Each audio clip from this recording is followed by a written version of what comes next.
बरवाना साड़ी किरता गोड़गांव बाजार में 1 टका बरवाना साड़ी किरता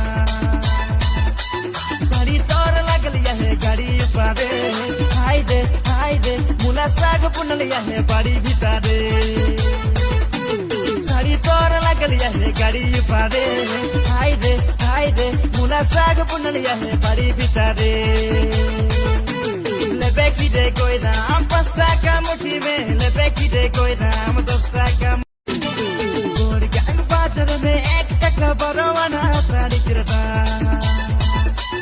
गोड़गांव बाजार में 1 टका बरवाना साड़ी किरता